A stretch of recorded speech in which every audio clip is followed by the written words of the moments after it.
Et salut les copintres et bienvenue dans cette nouvelle vidéo. Aujourd'hui, on va parler éclair. On est dans une vidéo qui fait partie de la Road to V4, c'est-à-dire cette série de vidéos où je peins les Séraphons en partenariat avec MaxiRêve pour l'arrivée de la V4 du jeu Age of Sigmar et surtout du format Spearhead puisque c'est pour un événement chez MaxiRêve que je peins cette faction et justement cette boîte Spearhead des Séraphons. D'ailleurs, l'événement qui a lieu chez MaxiRêve, c'est le 24 et 25 août.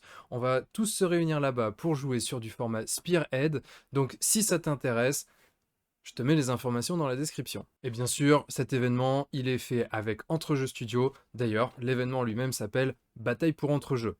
Ça veut tout dire. Et donc je disais qu'on allait parler d'éclairs parce qu'en fait aujourd'hui ce que je vais faire c'est que je vais ajouter des éclairs qui sortent de la gueule et des yeux de mes Séraphons. On va faire ça sur la figurine du Croxigore que j'ai déjà peinte sur la chaîne. On voit ça tout de suite. L'inspiration, vous devez connaître. J'ai vu ça plusieurs fois d'ailleurs sur le compte El Miniaturista sur Instagram. Je me suis dit que ça pouvait claquer, donc du coup que j'allais m'y essayer. Alors petite précision quand même, hein, sur ce Croxigore, j'avais pas prévu de le faire à la base, donc forcément c'est quelque chose qui demande un petit peu de correction pour pouvoir intégrer certains effets, comme notamment tout ce qui va être la réflexion de la lumière sur le corps de la figurine, parce que logiquement on doit jouer avec des ombres et des lumières quand on met en place ce genre de choses. D'ailleurs, petite information au passage, la formation ombre et lumière va réouvrir ses portes là incessamment sous peu, donc si ça vous intéresse de bien savoir placer les ombres, les lumières sur une figurine, restez connectés parce que c'est pour bientôt, ça pourrait peut-être vous intéresser. Donc comme je le disais, c'est quelque chose que j'ai ajouté après, donc c'est pas forcément le process que j'aurais utilisé pour faire la réflexion sur la figurine. Par contre, pour ce qui est des éclairs, je m'y essaie pour la première fois, et puis je vous montre un petit peu comment je m'y suis pris. Alors forcément, la première chose qu'on doit faire pour faire ces éclairs, c'est trouver un petit peu le support qu'on va pouvoir peindre, parce que on peut pas peindre dans l'air, évidemment. Donc du coup, j'ai réfléchi un petit peu à ce que je pourrais utiliser, et il s'avère que j'avais une vieille prise que j'utilisais plus, et donc du coup, je suis allé farfouiller un peu dedans pour voir ce qu'il y avait, et il s'avère que les fils de cuivre, je crois, qui sont dans ces câbles-là, dans ces prises-là, font parfaitement la bonne taille pour représenter ce type d'éclair. Donc du coup, eh bien c'est parti, on découpe la petite prise, on arrive tant bien que mal à dénuder tout ça en faisant bien attention avec le cutter de ne pas se flinguer les doigts, et une fois qu'on a récupéré les petits fils, il ne nous reste plus qu'à les tordre. Alors je dis il ne nous reste plus, finalement c'est pas si simple que ça comme vous le verrez en le faisant. Là je me suis aidé d'un cutter, du côté bien évidemment non coupant, pour les tordre, pour faire des angles qui sont un petit peu plus droits, mais la difficulté, c'est qu'il faut qu'il y ait pas mal de petits angles justement, mais surtout que ce soit aléatoire, ce qui n'est pas forcément simple à faire. Ça pour le coup, ça ne se fera qu'avec l'expérience je pense.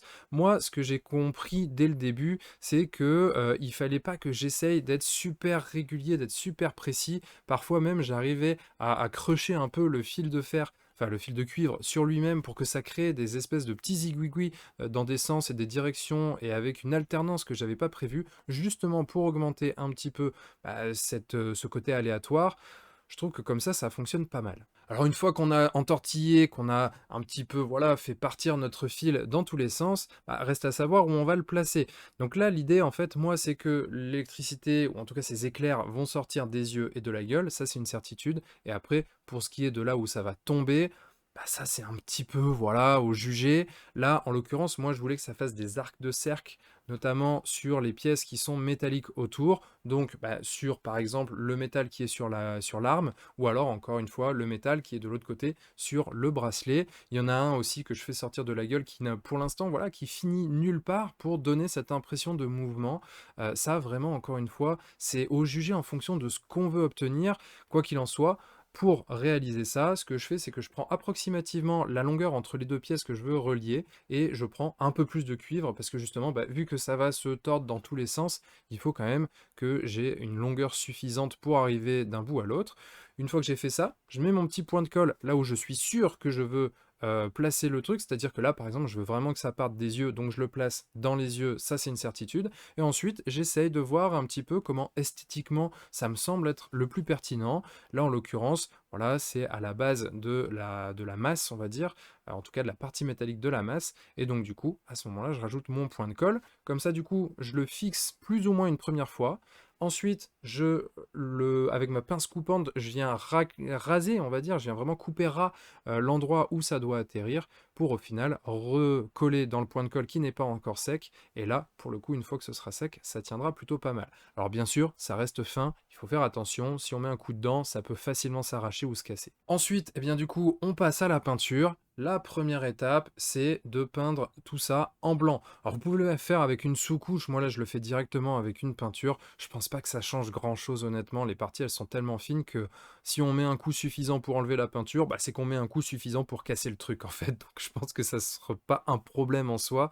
Donc je passe avec de la peinture blanche dans un premier temps et ensuite je prends du blue green, une sorte de turquoise qui correspond à la couleur des éclairs que je veux faire, puisque ça correspond justement à la couleur de la lumière qui sort de la gueule et des yeux.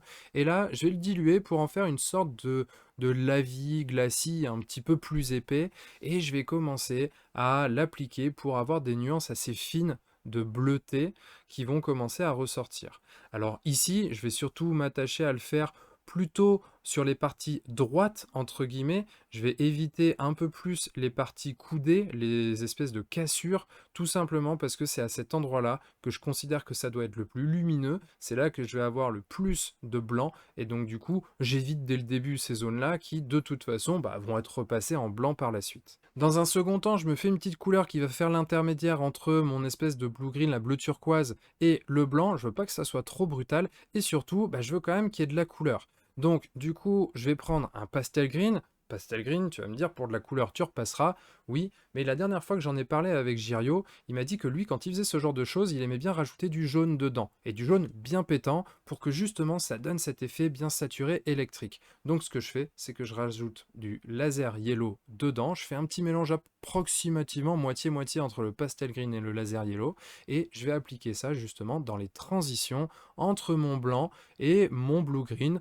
Je vais en profiter à certains moments pour corriger s'il y a des endroits où je suis allé en blue green un petit peu trop loin, si la zone blanche est un petit peu trop large, et comme ça du coup j'ajuste un petit peu les couleurs qui s'appliquent sur chaque zone pour essayer d'avoir un rendu encore une fois qui esthétiquement me convienne. Et enfin, pour terminer ces éclairs à proprement parler, je reviens avec un petit peu de blanc sur des zones qui, à mon avis, manquent de peps, notamment, comme je le disais, les endroits qui sont, on va dire, les plus sur les coups durs, sur les cassures des éclairs, puisque c'est ces endroits-là que je considère comme étant les plus lumineux, donc je vais vraiment faire l'effort de rajouter un petit peu de blanc à cet endroit-là. Alors, à ce moment-là, je me rends compte que cet effet-là, il fonctionne, mais étant donné le schéma de couleur qui est très proche de mon Croxigore, il ressort pas tout à fait. Et c'est là qu'en début de vidéo, je disais que c'est quand même intéressant de le prévoir avant de commencer la peinture, parce que quand on rajoute des effets comme ça derrière, potentiellement ça fonctionne pas, tout simplement parce qu'en fait ici, mon Croxigore, notamment au niveau du torse, il est déjà très clair. Et donc du coup, les éclairs qui sont clairs sur du clair, ça ressort pas des masses. Et en plus de ça, vu que moi, ma lumière, elle est quand même plutôt dans des teintes bleutées, que le Croxigore lui-même est dans des teintes bleutées, le contraste, il n'est pas incroyable. Donc c'est pour ça qu'à ce moment-là, j'ai décidé de faire une réflexion de la lumière sur le torse du Croxigore. Ça, à mon sens, c'est pas indispensable. On peut tout à fait s'arrêter à l'étape d'avant. Par contre, c'est vrai que si on le fait, forcément, ça rajoute un effet encore plus waouh sur ces éclairs. Mais là, en l'occurrence, j'ai dû traficoter puisque mon schéma de couleur initial n'était pas prévu pour accueillir un reflet à cet endroit-là. Et oui, mon torse là, il est quand même assez clair, et donc du coup, faire de la lumière sur quelque chose qui est clair, ça fonctionne pas, tout simplement. Donc au début, j'ai commencé à me dépatouiller, je voulais marquer ma lumière, je me suis rendu compte que ça ne suffisait pas, donc ce que j'ai fait, c'est que j'ai repassé la zone que je voulais lumineuse en turquoise, pour ensuite faire une montée progressive en lumière, de la même manière que je l'ai fait sur les éclairs, et ensuite, afin de faire ressortir cet effet lumineux, j'ai ajouté une pointe de noir dans mon bleu turquoise pour faire une sorte de ligne terminator entre la lumière et le côté plus clair de mon Croxigore afin de faire sortir cette lumière avec une marque plus ombrée sur le côté.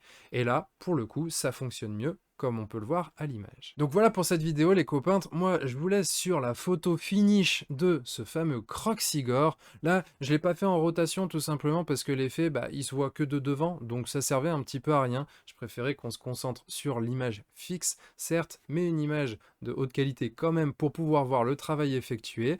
J'espère que ça vous plaît et que ça vous donne envie de tester ce genre d'effet, parce que franchement moi je trouve que ça donne quand même un vrai plus à la figurine.